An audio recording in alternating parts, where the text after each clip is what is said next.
ఇప్పుడు కాదు కానీ గప్పట్ల బస్సుల కోసము ఎదురు చూసేది. అబ్బాబ్బా, పొద్దుమీకి బస్సు వస్తున్నదంటే పొద్దుగలడి సంధి చెట్టు కిందనే కూర్చునేది, గంత ఓపిక ఉండేది.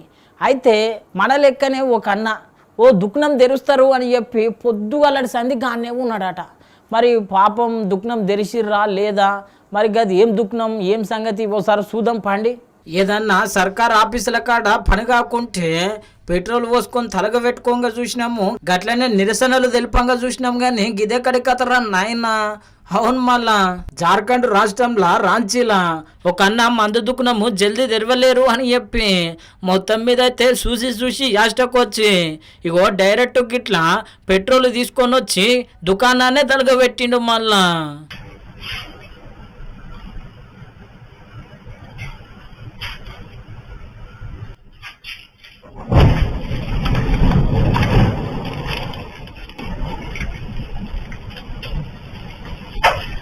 చూసిరు కదా, 5 నిమిషాలు సినిమా లేట్ అయినా ఒప్పుకుంటాడేమో కానీ 5 నిమిషాల్లో మందు దుకాణము ఓపెన్ చేయకపోతే ఒప్పుకునేటట్టు లేడు అన్న.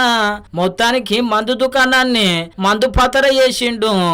ఇప్పుడు ఈ వీడియో సోషల్ మీడియాలో మస్తు వైరల్ అవుతున్నది.